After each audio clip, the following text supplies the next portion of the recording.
দলের লোকজন রয়েছেন। তাপসদা জানেন, তাপসদাকে আমরা শেষ চেষ্টা করেছিলাম এক পরিবারের মধ্যে রাখতে, কারণ তাপসদা আমাদের খুব প্রিয় পাত্র। তাপসদার দরজা সারা দিন সারা রাত মানুষের জন্য, কর্মীদের জন্য খোলা থাকে। তাপসদা যেভাবে মানুষকে পরিষেবা দিয়েছেন অতীতেও, সেটা রাজনীতিবিদ তাপসদার একটা বড় ফ্যাক্টর। যখন তখন যে কোনো কর্মী, দলের কর্মী তাকে পায়। কিন্তু দুর্ভাগ্য, রাজনীতির ময়দান আমরা একটা উল্টো দিকে পড়ে গেছি।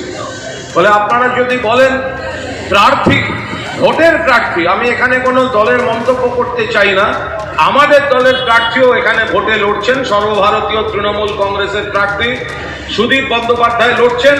আবার প্রার্থী হিসেবে ব্যক্তিগতভাবে তাপসদাকে আমি কোথাও জনপ্রতিনিধি হিসেবে 1 ইঞ্চি পেছনে রাখতে পারবো না, কারণ তাপসদা মানুষ হিসেবে, সংগঠক হিসেবে দরজা খুলে, মন খুলে মানুষের জন্য কাজ করে। দুর্ভাগ্য উল্টো দিকে। ফলে আমরা আমাদের দলের প্রার্থীর জন্য কাজ করব, তাপসদার সহকর্মীরা তাপসদার জন্য কাজ করবে, বাকিটা মানুষের উপর। এখানে কোনো ছাপ্পা ভোট হবে না, যার ভোট তাকে দিতে দিন, মানুষ ঠিক করে নিন কে প্রকৃত প্রার্থী।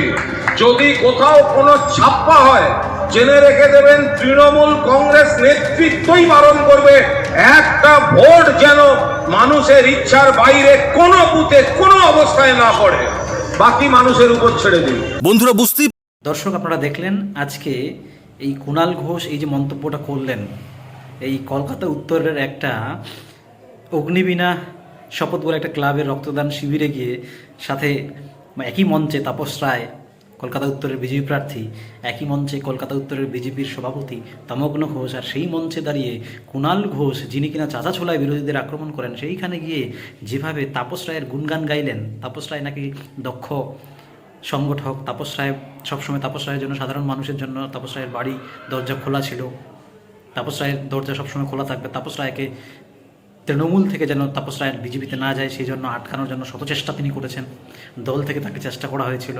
তিনি সঙ্গে সঙ্গে এই কথাটাও গুরুত্বপূর্ণভাবে বলেছেন যে রিগিং আর ছাপ্পা ভোট যেন না হয়। এতদিন ধরে তার মানে কুণাল ঘোষ যে বলে আসছেন, দলকে যে ডিফেন্ড করে আসছেন যে না বাংলায় ছাপ্পা ভোট হয় না, রিগিং হয় না, তাহলে এই আজকের কথা থেকে বোঝা গেল যে কুণাল ঘোষ পরিষ্কার করে দিলেন যে তৃণমূল ছাপ্পা ভোট করে, রিগিং করে। তারপর সব থেকে যেটা ইম্পর্টেন্ট ব্যাপার, ওই দিনই আজকেই কিন্তু একদিকে সুদীপ বন্দ্যোপাধ্যায়ের কিন্তু মিছিল ছিল, সেই মিছিলে না গিয়ে কুণাল ঘোষ কিন্তু এই উত্তর কলকাতার একটা ক্লাবে রক্তদান শিবিরে এসেছেন, যেখানে তাপস রায়, তমগ্ন ঘোষরা আছেন। দর্শক ভাবুন, এইখানে এসে এইসব কথাবার্তা যখন ভাইরাল হয়ে গেল, গোটা সংবাদ চ্যানেলগুলোতে দেখাচ্ছে, তখন কিন্তু তৃণমূল কংগ্রেস কী নিল, একটা স্টেপ করলো।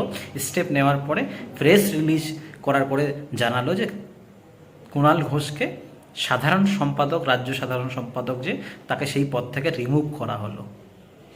অবাক করা বিষয় না? মানে আজকে শ্রমিক দিবসে কুণালের চাকরিটা চলে গেল, কুণালের চাকরিটা কেড়ে নিল তৃণমূল। মানে যেমন তার দল তেমন তার নেতা। এই কারণেই বলছি দর্শক শুনুন, কুণাল ঘোষ এর আগেই 2রা মার্চে কিন্তু ফেসবুকে এবং এক্স হ্যান্ডেলে পোস্ট করেছিলেন যে আমি আর দলের কোনো দায়িত্ব নিতে চাই না, সমস্ত পদ থেকে আমি অব্যাহতি চাইছি। সেইখানে তিনি 2টো পদে ছিলেন, একটা রাজ্য সাধারণ সম্পাদক এবং একটা স্পোক্স পারসন, মুখপাত্র। সেই মুখপাত্র থেকে তাকে যখন অব্যাহতি দেওয়া হয় কয়েকদিন পরে, অথচ দেখা গেছে মুখপাত্র থেকে অব্যাহতি দেওয়ার পরেও মুখপাত্রের কাজটা কিন্তু কুণাল ঘোষ এতদিন ধরে করে আসছেন। যখন এই যে চাকরি দুর্নীতির যে এই যে চাকরি, যে 26,000 চাকরি যে গেল এবং সুপ্রিম কোর্টের যে শুনানি হলো এবং ডিভিশন বেঞ্চের যে রায়, চাকরি বাতিলের যে রায়, তারপরেও দেখা গেছে ব্রাত্য বসু, শিক্ষামন্ত্রী ব্রাত্য বসুর সাথে কুণাল ঘোষকে প্রেস ব্রিফ দিতে, সাংবাদিক বৈঠক করতে, তারপরেও তৃণমূল বলবে যে কুণাল ঘোষের কথা আমাদের কথা নয়, তৃণমূলের কথা নয়।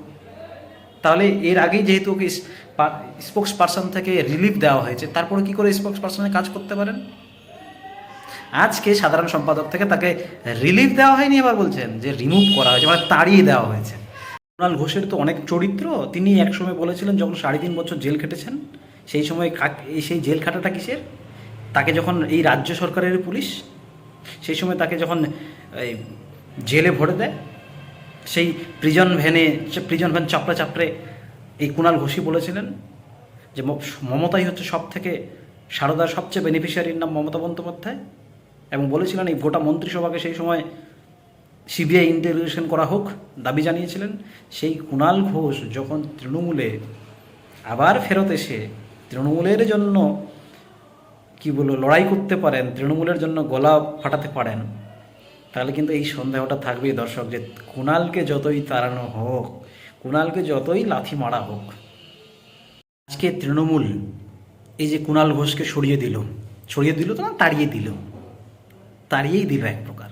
এই যে তাড়িয়ে দিল, এই তাড়িয়ে দেওয়াটা কিন্তু জাস্ট একটা কি বলবো কাকতালীয় না ব্যাপারটা, বা ওই আজকের এই কুণাল ঘোষ যেহেতু তাপস রায়কে প্রশংসা করলেন, তাপস রায় প্রশংসা করার কারণেই তাকে তাড়িয়ে দিলেন, এরকমটা কিন্তু কিছু নয়। কারণ এটা একটা নির্ঘাত, নিঃসন্দেহে এটা একটা তৃণমূলের চাল।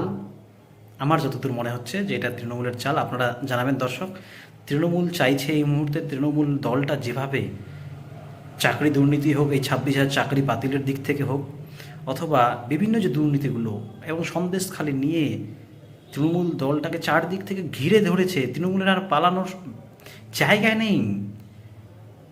সেই জায়গা থেকে তৃণমূলের এটা কৌশল চাল, যাতে করে সন্দেশখালি এবং এই 26,000 চাকরি বাতিল হলো এবং প্রাইমারির যে 59,000 চাকরি বাতিল হলো মুখে, সেগুলো থেকে যাতে করে মানুষের নজর ঘোরানো যায়, এই নজর ঘোরানোর কৌশলটাই হচ্ছে এই কুণাল ঘোষকে আজকে সরিয়ে দেওয়া। নচেত কুণাল ঘোষ তো এর আগেও অনেক মন্তব্য করেছেন, কুণাল ঘোষ তো এর আগেও বলেছেন সুদীপ বন্দ্যোপাধ্যায় সব থেকে বড় শাহজাহান।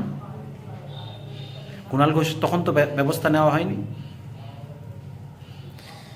সত্যি দর্শক, আপনারা জানাবেন, আপনাদের যা জানাবার, আপনাদের যা মনে হয় বলবেন।